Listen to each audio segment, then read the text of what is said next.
Hello there, ladies and gentlemen. Molchap here, bringing you game number 5 between Reach and oov, and it has all come down to this. This is game number 5, the deciding match of this semi-final competition between these two absolute titans of the game of StarCraft. And we're gonna have Reach spawning on the bottom of the map in the sort of 5:30 position, 5 o'clock position as the teal Protoss. And iloveoov is going to be the red Terran player at the sort of bottom leftish position. And it's going to end where it all started, ladies and gentlemen. This is the same map that we saw for game number 1 between these two players. And on that map, we had this insane, crazy, hectic match where there was this long macro game and players were putting bases all over the place. There was no clear line of territory. It was frantic. It was hectic. It was scrappy. And in the end, Reach did win the game between these two players on that map. Are we going to see a repeat? Is Reach going to be able to take this map again? This is a great map for carriers with all of the different gaps and bridges and what have you. There's no high ground also for the Terran to take on any position because it's all just a flat map. So a little bit of an advantageous position for Protoss in that sense, especially for a player like Reach who loves his carriers. But can oov, the master of... Oh, and is he going to be able to block the scout? He does not! He does not block the scout from getting in. And that's going to be a pretty big deal here. He's going to... Oh, because that's why. He gets a gas steal, ladies and gentlemen. And now he gets the barracks up a little bit late to stop the scout from going on. So Reach is going to know exactly what's going on and also going to be able to stop the tech. I mean, it's so important, actually, for the Terran player to be able to get their tech out quickly. You want to get straight to factory tech as soon as possible. Is he going to cancel and remake? Is he going to cancel and remake? Is he going to cancel and remake? He's not going to cancel and remake, which is prudent. I thought maybe that's why he was hovering that probe around there, though. But I think oov was probably waiting to plant down a refinery if he did cancel it. The reason why you cancel it would be to, and look at these, he's actually going to mine gas and then go mine minerals and then go mine gas again unless the probe dies. He might have caught the probe. He does not get the minerals, but that's okay. He's still going to be able to keep this probe alive and run around in circles and catch sight of what's going on. But he can know what's going on. Oh, he actually does. Oh, no, he kills it. He kills the assimilator and he immediately plans to add another assimilator, the double gas steal. Oov's tech is going to be so slow now. So desperately slow. What is he going to do to respond to this? He's actually... He plans down a third gas! He did it 3 times! 3 times, she says! She thinks it's as hilarious as I do. That's absolutely epic. Is he going to be able to get... I mean, this is absolutely amazing. He kills it, and the probe goes down. The refinery goes down. And that is the end of that epic battle over oov's gas. Wow, but think about how long he delayed the gas. Oov could have enough gas for a factory by now if none of that had happened. Now, you know, Reach probably lost a fair amount of minerals doing that. So that's, you know, kind of the converse of that is that he's a little bit behind in his mineral count because of that. He could have had a second gateway or another zealot or something by now if he hadn't spent all that money. But I think the advantage still goes to Reach because now, as you can see, he's running dragoons across the map. They are in relatively close positions. Actually, I think probably the closest positions you can be on this. Well, I guess it's a, what is it called? Rotationally symmetrical map, I think it's called. So I guess if there are any close positions, then it would be about the same distance by walking. But still, point being, this dragoons will be able to walk across the map. And right about now is when you'd have a bunker up at your natural, theoretically, and be having a tank on the way to defend these dragoons. But instead, there's no tank on the way. The factory is not even, maybe it's just starting right now, actually. He might just be getting enough gas for a factory about now, or a few seconds ago. Oh, never mind, the factory, JK. I guess oov's better at these timings than I am, right? Factory's already 2/3 complete, so I was completely wrong on that. He got the gas quicker than I expected. But still, you know, you would want about now to have a tank popping out to deal with these Dragoons, because otherwise the Dragoons with range are going to be able to outrange your Marines pretty easily. He's producing a lot of Marines, though, kind of in response to this.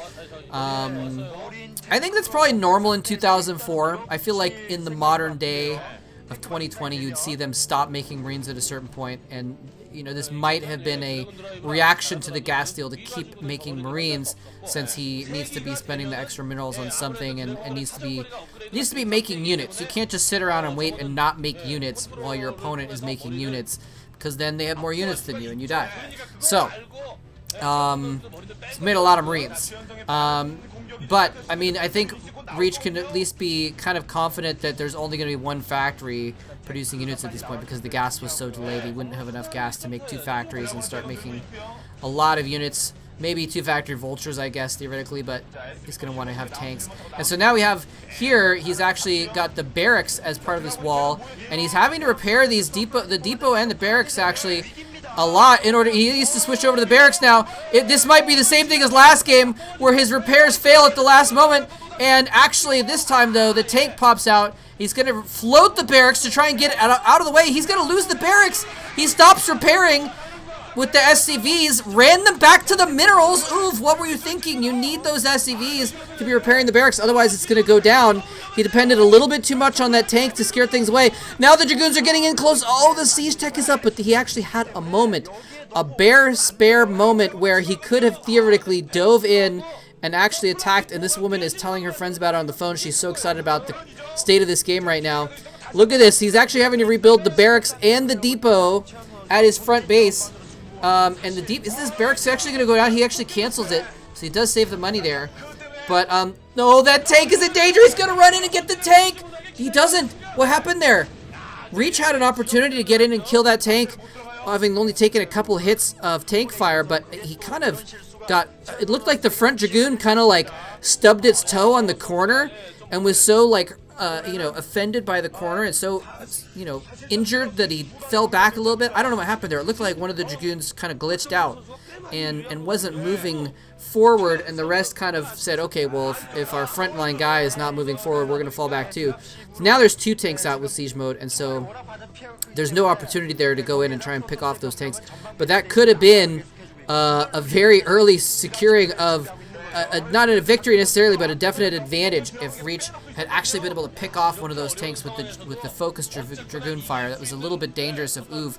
Frankly, I'm a little bit surprised he didn't get punished by that, by being a little bit too brash with the placement of that tank, putting it right where the Dragoons could run up and get within reach without the Marines pushing out forward to deflect. But man, OOV playing a little bit risky here, getting away with it though.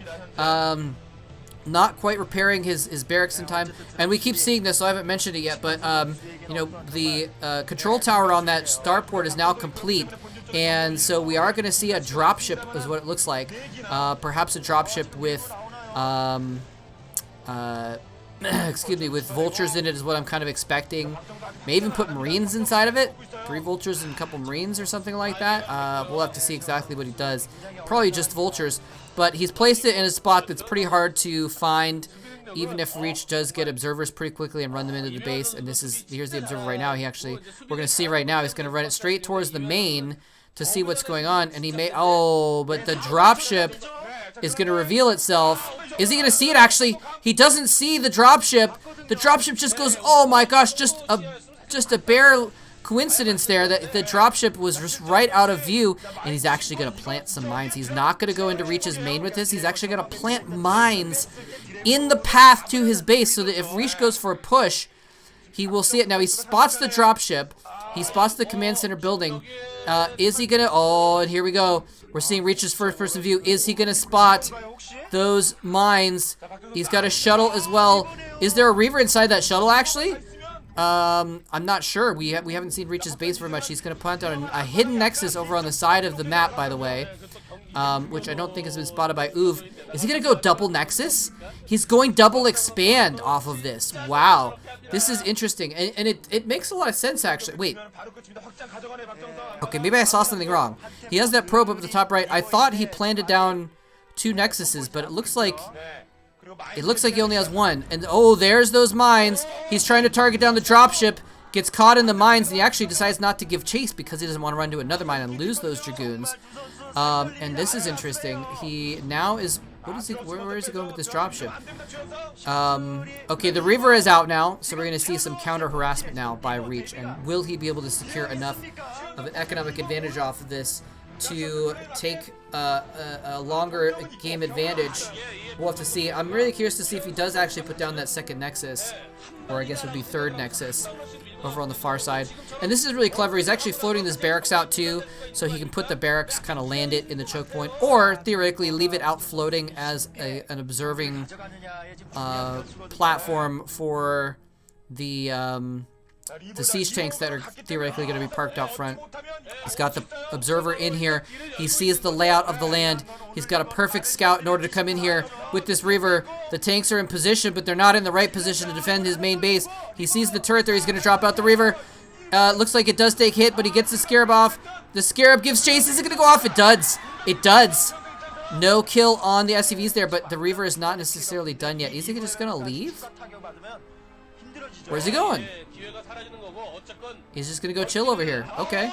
But there's the counter drop. There's that dropship that we saw floating around the top right.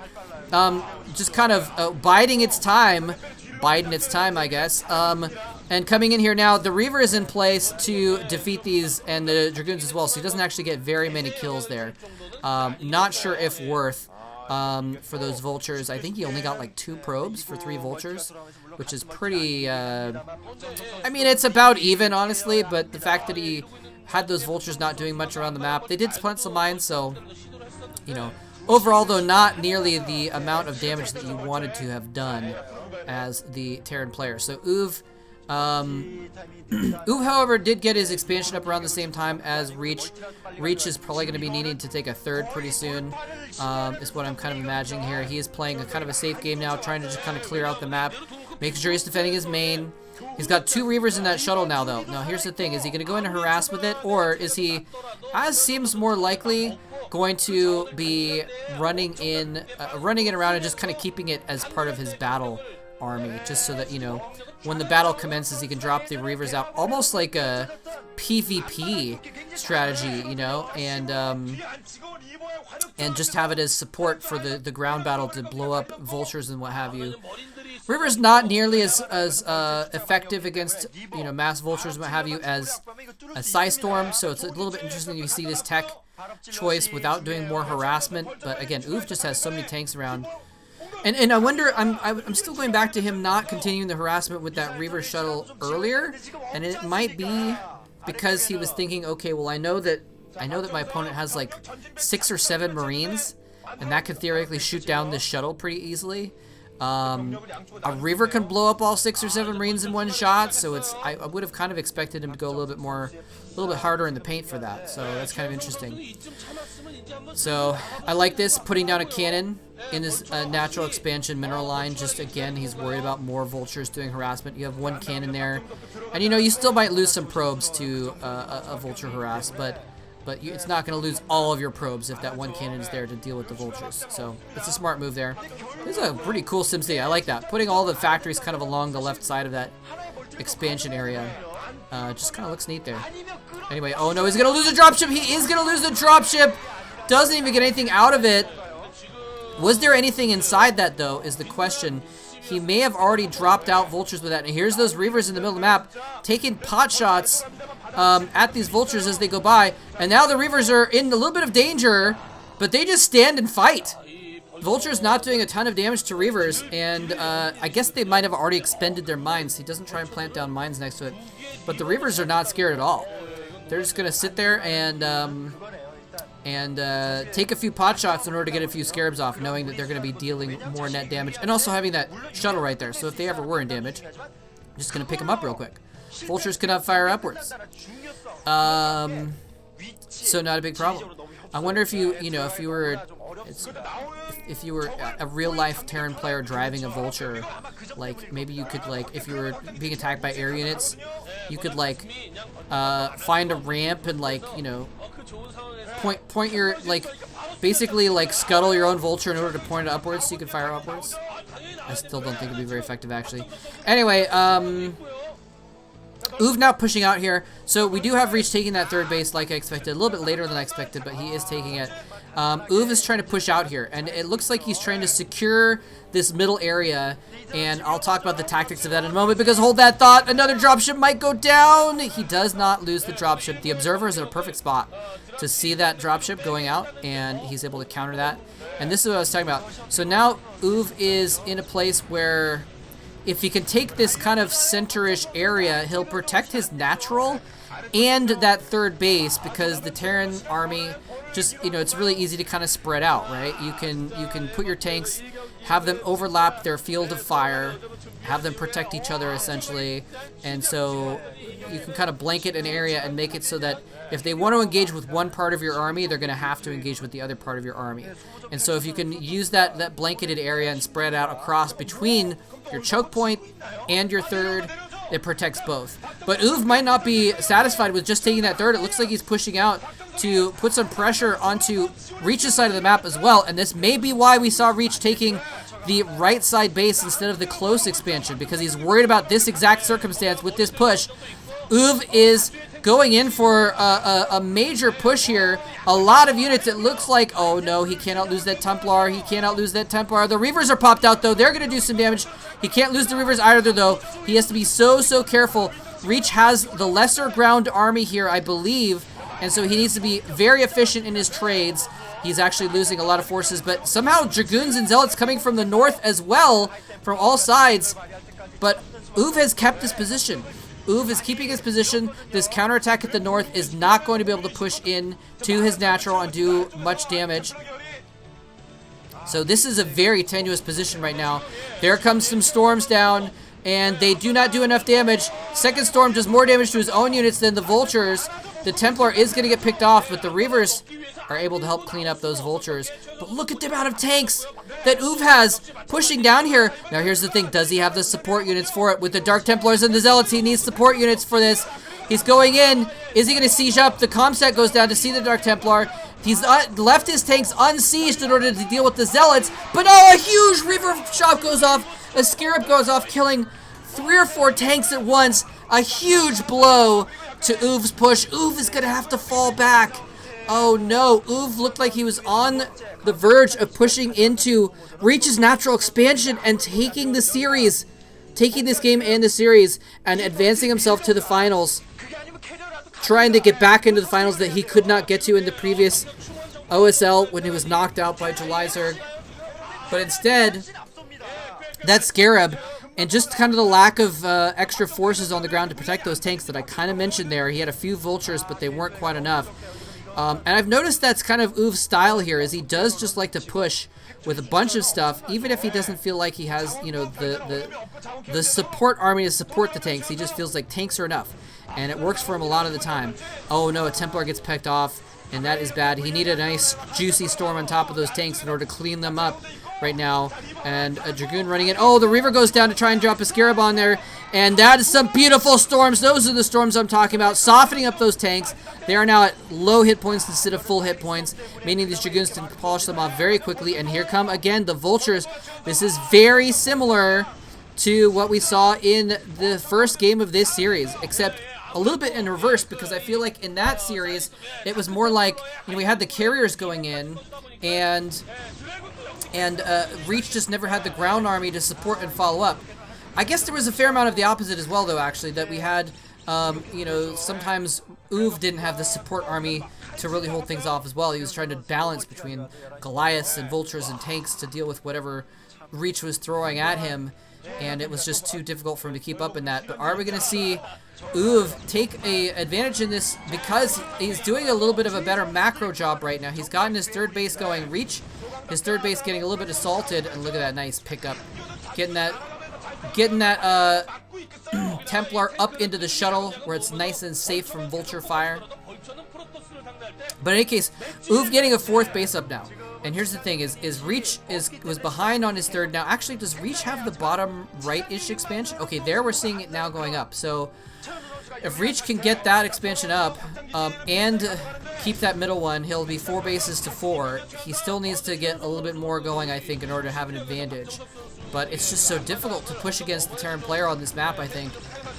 They just can hold so well. And wow, huge mind drags going off, but it looks like the advantage is going to go to OOV in this. OOV now taking control of that outside base. His tanks have firing position. They can fire onto the exit of that ramp out of Reach's natural. So this is not a good position for Reach at all. Again, everything on the line here for these two players. This is the semifinal match. This is game number 5. There are no more chances left. A loss in this game means that you are eliminated. You're going to go to that 3rd place match where you can theoretically prove yourself and over the other semifinal loser. But this, you know, you want to get to those finals. You want to get to it for the pride, for the reputation. You want to get to those finals for the cash money as well. There's a big difference between 3rd place and 2nd place as far as the amount of money you get, and a bigger difference between 2nd and 1st, I believe. So a lot on the line here for these two guys, and it looks like this contain is going to hold. OOV maintaining this position outside of Reach's base. Now, what can Reach do about that? That's kind of funny that OOV had placed a mine at a random expansion in order to block it and make sure that Reach couldn't take it as a secret expansion. Now he's actually having to kill that mine with his own SCV so that he can take it up in the top left area. Reach having this expansion over on the side, but he can't even transfer probes. OOV controls the area. Look at this red on the bottom there. Right here, OOV controls this area right outside of Reach's natural. Reach kind of contained in his own base right now. This is a terrible position to be in for a Protoss player. How's he going to get out of it? Now, here's the thing is, OOV is taking control of this, but that also means that now he can march north and, oh, here we go in. Nice storm goes down, hitting that tank, almost a huge mine drag. And Reach is going to be forced to fall back into his ramp again. And this is what I was saying. Reach can now... Oh, a beautiful storm. 2 beautiful storms. Actually, no, it looks like the second one... Was that 2 storms? It's hard to tell. But either way, this Dark Templar is going to get the cleanup job done. Wow, that was like... you know, in baseball, you call the 4th player at bat in the lineup the cleanup player because, you know, theoretically, if you get 3 people on base, the 4th player can come in and bat a home run. That's exactly what happened. That Scarab, I'm sorry, the Storm getting 3 players on base and that Dark Templar coming in and hitting a grand slam, taking out 3 or 4 tanks by itself at the end there. The setup being done by the Templar. And now we see this Scarabs going off. This is beautiful play here actually by Reach. He has to be scrappy right now. He does get that tank with some beautiful Scarab shots. He needs to be careful not to lose that Reaver though. And actually the shuttle as well might go down. Reach playing very scrappy with what he can, but this is all he can fight with. He can't get his main army out of his expansion in order to protect his 3rd because he's contained. And now he's actually almost not mining at all. Could this be the end for Reach right now? He's only able to fight with this 1 shuttle and Reaver, and actually it's about to die because he's not paying attention to it, and that Goliath's about to kill the shuttle. Oh, it survives? Maybe? Question mark? We'll see. He's trying to maneuver around the map, just trying to be a distraction, but OOV has a solid grasp right now. I mean, he's basically got a hand around Reach's throat, and he is constricting it, and he is basically choking off any possibility of Reach coming back in this game. Taking out that 3rd base is basically the second to last step. All that remains is going in for the kill. Now here's Reach's attempt to push out. He has barely any units though. How is he going to do this? And there's the GG from Reach. There's the GG. iloveoov is going to the finals. Reach has been eliminated. He's going to go to the 3rd place match, and OOV looking kind of a combination between smug and relief there. He is excited for sure. His excitement now kind of coming out now that the game is sinking in that he's won. And he is going to go to the finals. Wow. Amazing, amazing game. And you know what? It's kind of interesting to think about, like, you know, what if that had been cross-spawn positions? Because part of the reason why I think OOV was able to win that game was because, like I said from the very beginning, or at least towards the beginning, OOV could go out and take his own 3rd and be within striking distance of Reach's, you know, what would have been his 3rd base right outside of his natural. And that's exactly what happened because he was able to just, you know, usually on larger maps, when in a TVP situation, you see the Terran will push out and they'll take a third, and then they'll be all the way across the map, and they'll build up more forces so they have this giant ball of mech that they can move across the map with, right? In modern TVP. But in this case, he was literally like a 5-second move from his third, moving out. He moves out, he takes his third, takes control of his third, but keeps macroing up with all of his factories. And then it takes him like 5 seconds to march down into the area outside of Reach's natural. And it was just such an easy position for him to take. And Reach had very intelligently tried to take places around the map in order to make sure that his bases wouldn't be as vulnerable. But once OOV had taken complete control of the natural about halfway through the game, there wasn't really a lot that Reach could do to protect those external bases. He only had the one shuttle. He didn't have arbiters or air units. He didn't get carriers. I wonder if carriers might have been a good choice on that situation because of the fact that they would have been more mobile and been able to go around the map and protect. But the thing is carriers, carriers take a lot of time to transition into. So I'm not saying it's a bad thing that he didn't get carriers, because I don't know if he would have had the opportunity. Usually if you have a little bit of a map control, you can transition to carriers. Carriers is, all for the minerals and gas that it takes for 2 Stargates and the fleet beacon and the 2 carriers, and the interceptor upgrade. It's like 1,000 minerals and 1,000 gas, right? That is being down. Actually, it might even be more than that. I mean, because it's even 600 minerals just for the carriers themselves, right? The fleet beacon's another 200, I believe. Yeah, so that is over 1,000 minerals and gas for the carrier transition before it can be of any use at all, right? And so there's a window when you're transitioning to carriers that you're very vulnerable. And so if we saw how vulnerable Reach was even in this game, then if he'd ever tried to make that transition to carriers, then OOV would have just won earlier, because without some map control to give you a padding, to give you a buffer to make that carrier transition, OOV just would have run him over, which he did eventually anyway.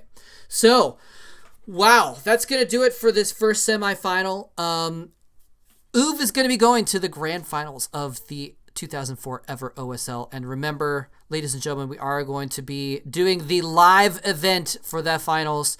The live finals is going to be on November 20th, 2020, and it's going to be epic. OOV is going to be facing off against either his mentor, Boxer, or his mentor's nemesis, Yellow, in an epic TVZ. Either one of those matchups is going to be epic. I'm really excited about it. If you happen to be watching this video after November 20th, then that event has already taken place, because this is on YouTube, so it's going to be around for years and years. But so if you happen to be watching this later on, or maybe you heard about how cool the finals was and you're now watching through it, there will be a VOD, and if you just check the playlist that will be linked at the end of this video, then it gives you a link to all the videos in this entire Star League that I've casted, and you'll be able to watch the finals as well. There's going to be a VOD of the live finals, which are going to be on my Twitch channel, but after the Twitch is all said and done, I will be clipping the finals and putting them onto YouTube as well. So, all right, that's going to do it for this semifinals, though. Congrats again to OOV, defeating the Mantos, the hero Protoss, the hope of the No-Mouth aliens has been defeated, and so there is not going to be... And he lasted a long time, man. It looked very grim for the Protoss from the very beginning of the Star League, with only three of them out of 24 in the initial round of this. But, or maybe was it 3 out of 16? Yeah, I'm sorry, 3 out of 16. So it looked very grim, but he managed to fight all the way to the semifinals and take it to a game number 5 of the semifinals as well, before finally going down to this up-and-coming Terran hero of iloveoov. All right, I'm going to stop rambling now and leave it at that. Thanks for watching, GG, and look out soon for the other semifinal between Boxer and Yellow. That is going to be just as epic, I think. It's going to be a blast to cast. Thanks for watching.